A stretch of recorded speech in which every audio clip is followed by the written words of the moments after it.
Hello friends, welcome to ma'am stitching. আমাদের voice series চলছে। চলো আজকে ডে 3। আজকে আমরা দেখে নেব, আগের দিন আমি তোমাদেরকে কিছু রুলস দেখিয়েছিলাম। আজকে চলো রুলস নাম্বার 3 দেখাই। আজকে আমরা দেখব যে যখন সাবজেক্ট ইনডেফিনিট নাউন অর্থাৎ পার্টিকুলার কোনো সাবজেক্ট নেই, অর্থাৎ সামবডি, নোবডি, এনিবডি, তখন আমরা কিভাবে অ্যাক্টিভ থেকে প্যাসিভে চেঞ্জ করব। চলো দেখে নিই। আরেকবার আমি রিপিট করছি। When subject is indefinite noun, then it is not necessary to use by somebody. Understood? Somebody has picked my pocket. এটা অ্যাক্টিভে আছে। somebody has picked my pocket. কোন টেন্সে আছে এটা? প্রেজেন্ট পারফেক্ট টেন্সে। somebody has picked my pocket. তাহলে এখানে আমি কিভাবে করব? এখানে দেখো, এখানে সাবজেক্ট ইনডেফিনিট প্রোনাউন বা নাউন, ঠিক আছে? চলো দেখে নিই।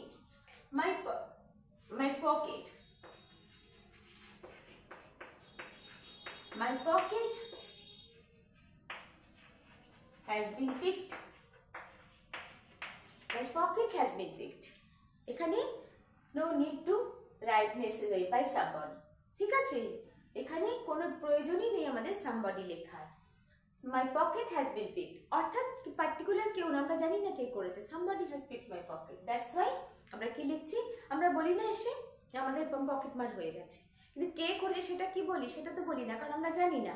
That's why my pocket has been picked. Understood? তাহলে যখন ইনডেফিনিট প্রোনাউন বা নাউন থাকবে সাবজেক্টে, তখন আমরা কিভাবে প্যাসিভ করব? সেখানে কোনো সাবজেক্টকে এখানে কোনো লেখার প্রয়োজনই নেই। My pocket has been picked. Understood? Next দেখো, they will declare the result soon. They will declare the result soon. এখানে আমরা কি লিখবো? প্যাসিভে the result will be declared. Will be declared soon. The result will be declared soon. ঠিক আছে? The result will be declared soon. তাহলে এখানে যে আছে প্রোনাউন দে, সেটার কোনো প্রয়োজন নেই লেখার। আন্ডারস্টুড? তাহলে আমরা কি বুঝলাম? যে যখন ইনডেফিনিট নাউন বা প্রোনাউন থাকবে সাবজেক্টে, তখন আমরা এই বাইটাকে, বাইয়ের সঙ্গে যে থাকছে তাকে আমরা অ্যাড করব, তার কোনো জরুরি নেই। somebody has picked my pocket has been picked. They will declare the result soon. The result will be declared. The result will be declared. Nobody can change destiny. Nobody can change destiny এখানে negative সেন্সে আছে। দেখো, এখানে anybody, somebody দিয়ে এরা পজিটিভে আছে, কিন্তু nobody অর্থাৎ এখানে না। nobody can change destiny. তাহলে কি লিখতে পারি আমরা? destiny cannot be changed. destiny cannot be changed. কি লিখলাম? destiny cannot be changed. অ্যাক্টিভে কি ছিল? nobody can change destiny. তাহলে এখানে destiny can't be changed. Understood? তাহলে আমরা কি বুঝলাম? যখন এই ধরনের সাবজেক্টগুলো থাকবে সাবজেক্টে, অর্থাৎ সামবডি, এনিবডি, নোবডি, তাহলে আমরা সেখানে প্যাসিভে তাদের ব্যবহারে বাই দিয়ে যে আমরা লিখি প্রোনাউনকে, তার কোনো প্রয়োজন নেই। বুঝে গেলাম? নেক্সট দেখো, rule number 4, when principal clause is followed by noun clause, the passive is made by it. অর্থাৎ প্রিন্সিপাল ক্লজের সঙ্গে নাউন ক্লজ যখন থাকছে, তখন আমরা সেটা দিয়ে প্যাসিভ করব। দেখো, people consider that he is honest. আচ্ছা, তাহলে এটা আশা করি তোমরা বুঝতে পেরেছো যে রুলস নাম্বার 3 তে ইনডেফিনিট নাউনকে আমরা থাকলে প্যাসিভে কিভাবে করব। আশা করি তোমরা বুঝতে পেরেছো। তোমরা যদি পারো এটা স্ক্রিনশট নিয়ে নাও, তাই এটা আমি ইরেজ করছি, ঠিক আছে?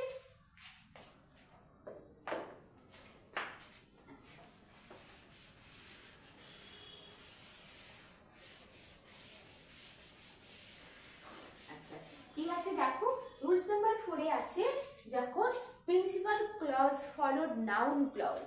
দেখো, people consider. Example, rules number 4, people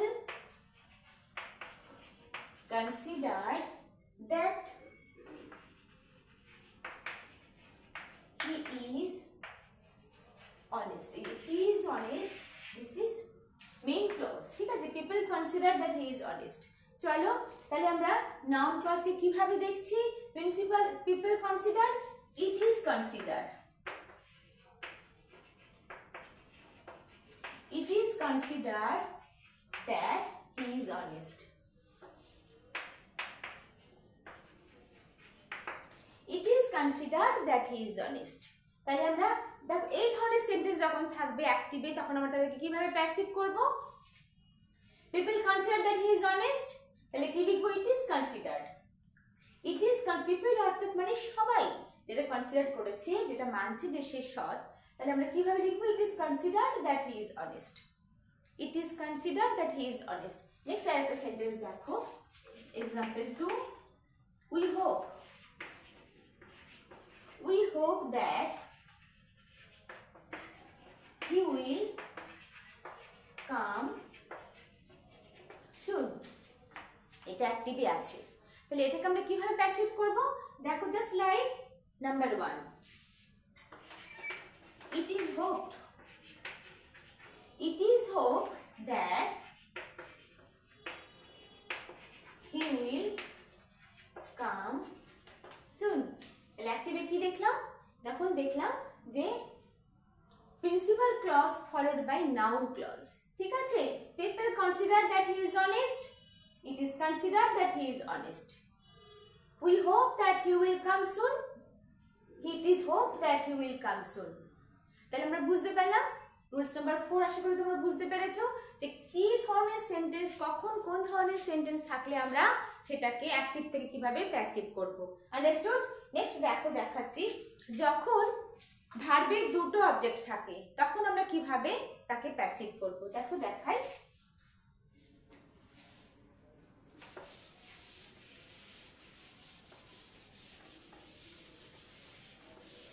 যখন ভার্বের দুটো করে অবজেক্ট থাকবে, when verb will be two objects, rules number 5, when verb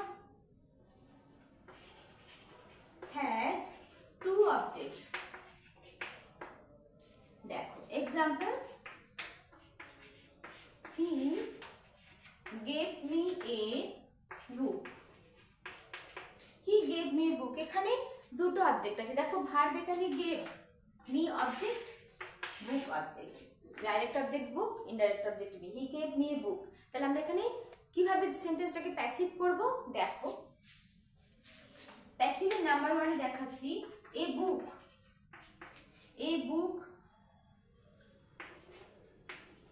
given to me by him,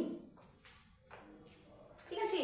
a book was given to me by him, number 1 এখানে কি লিখলাম, he gave me, অ্যাক্টিভে কি আছে, he gave me a book, এখানে object দুটো আছে, me and book। তাহলে আমরা দেখো এখানে কিভাবে আমরা প্যাসিভ করছি। Number 1, a book was given to me, a book was given to me by him। Number 1, a book was given to me by him, এখানে প্রথমে বুক কে অবজেক্টকে আমরা জানি, যখন প্যাসিভ করি তখন অবজেক্ট হয়ে যায় সাবজেক্ট, সাবজেক্ট হয়ে যায় অবজেক্ট, ওকে। তাহলে এখানে প্রথমে আমি বুককে ডাইরেক্ট অবজেক্টকে এখানে সাবজেক্ট বানাই, book was given to me by him. Next দেখো এখানে মি,